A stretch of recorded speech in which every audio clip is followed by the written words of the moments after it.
Hello दोस्तों, स्वागत है आपका स्टडी ऑरिजिन के यूट्यूब चैनल पे। मैं आ गई हूँ फिर से एक नई इन्फॉर्मेशन को लेकर के। और आज की जो इन्फॉर्मेशन है बेसिकली उन स्टूडेंट्स के लिए है जो जयप्रकाश यूनिवर्सिटी से पीएचडी में एडमिशन के लिए अप्लाई कर रखे हैं, अपने एंट्रेंस एग्जाम का इंतजार कर रहे हैं, प्रिपरेशन कर रहे हैं।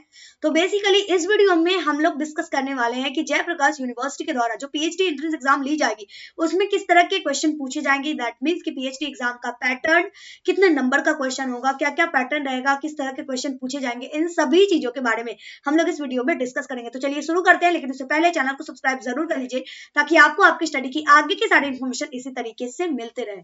जो इन्फॉर्मेशन आई है निकल करके वो न्यूज़पेपर आर्टिकल के द्वारा निकल करके आई है। तो न्यूज़पेपर आर्टिकल देखेंगे, जिसे देखने के लिए चलिए चलते हैं कंप्यूटर की स्क्रीन की तरफ। हमारे सामने है न्यूज़पेपर आर्टिकल। यहाँ पे बड़े बड़े अक्षरों में ही दिया गया है, परीक्षा में नहीं होगी निगेटिव मार्किंग। तो एक चीज क्लियर है कि आपकी निगेटिव मार्किंग नहीं होंगी। दो पेपर तो होता ही है, पेपर 1 पेपर 2। एक चीज और यहीं पे क्लियर गया है, 50% अंक लाने पर आप क्वालिफाई घोषित किए जाएंगे। दैट मीन्स कि अगर आपको पीएचडी एंट्रेंस एग्जाम पास करना है तो आपको 50% मार्क्स लाना ही होगा। 50% मार्क्स लाएंगे तो आप पास करेंगे, अदरवाइज आप फेल हो जाएंगे। बात करें अगर हम कि एग्जामिनेशन कब ली जाएगी, तो यहीं पे बताया गया है फरवरी के प्रथम सप्ताह में परीक्षा आयोजित कराने की तैयारी हो रही है। अब हम लोग बात कर लेते हैं पैटर्न की। तो देखिए 200 नंबर का आपका एग्जाम होगा, ठीक है। एक पेपर 100 नंबर का, दूसरा पेपर भी 100 नंबर का। पेपर को सॉल्व करने के लिए 3 घंटे का समय दिया गया है। फर्स्ट पेपर में आपको ऑब्जेक्टिव क्वेश्चन पूछे जाएंगे। एक क्वेश्चन रहेगा, उसका ऑप्शन रहेगा 3-4 और उसमें से आपको सही आंसर चुनने होंगे। वहीं दूसरा पेपर जो होता है वो पीजी के सिलेबस के आधार पे होता है, ठीक है।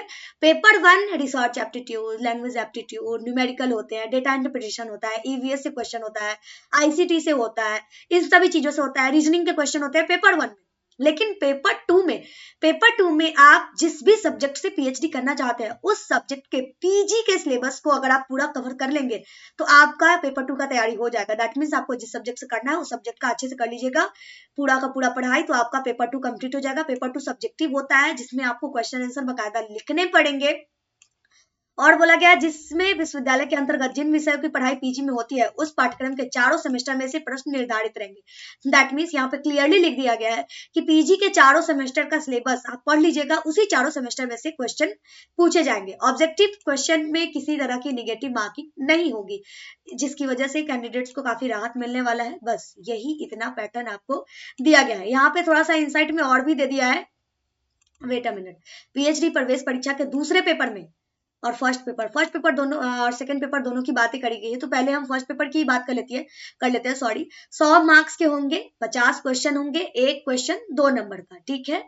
क्वेश्चन को टोटल 7 भाग में बांटा गया है। रिसर्च एप्टीट्यूड और लैंग्वेज से 20 मार्क्स के क्वेश्चन, 10 क्वेश्चन लैंग्वेज से, 10 क्वेश्चन रिसर्च से, 10 क्वेश्चन रीजनिंग के, 5 प्रश्न होंगे न्यूमेरिकल से, 10 अंक यानी 5 क्वेश्चन होगा डेटा इंटरप्रिटेशन से, 10 क्वेश्चन होगा ईवीएस यानी पर्यावरण से, उसके बाद 5 क्वेश्चन होगा कंप्यूटर से। अब बात करते हैं पेपर 2 की बात करें तो यहीं पे दिया गया है क्वेश्चन जो होगा 3 ग्रुप में होगा। ग्रुप ए में टोटल 8 होंगे जिसमें से 5 का आंसर देना होगा। इसका आंसर आप 100 शब्दों में दे सकते हैं। उसके बाद मतलब ये जो 8 क्वेश्चन होंगे जिसमें से 5 क्वेश्चन का आपको जवाब देना है, वो क्वेश्चन 6 मार्क्स के होंगे, ठीक है। वहीं ग्रुप बी में 7 क्वेश्चन होंगे जिसमें से 4 आपको देना है और ये क्वेश्चन 10 मार्क्स का होगा। तो इसको आप कोशिश कीजिएगा 200 से 300 शब्दों में लिखने का। वहीं ग्रुप सी में 15 मार्क्स के 4 क्वेश्चन होंगे जिसमें से 2 का आंसर देना पड़ेगा। तो इसको कोशिश कीजिएगा कि आप 500-600 शब्दों में लिख सके। तो आई होप चीजें आपके सामने क्लियर है। डाउट है, कंफ्यूजन है, क्वेश्चन है किसी भी तरह की, तो आप कमेंट करके पूछ सकते हैं। आगे की इन्फॉर्मेशन के लिए हमारे टेलीग्राम चैनल या व्हाट्सएप ग्रुप को जरूर ज्वाइन कर लीजिएगा, जिसका लिंक आपको नीचे डिस्क्रिप्शन बॉक्स में मिल जाएगा। इसी के साथ इस वीडियो को यहीं पे कंप्लीट करते हैं। मिलते हैं अगली वीडियो में अगली इन्फॉर्मेशन के साथ। जय भारत, जय बिहार।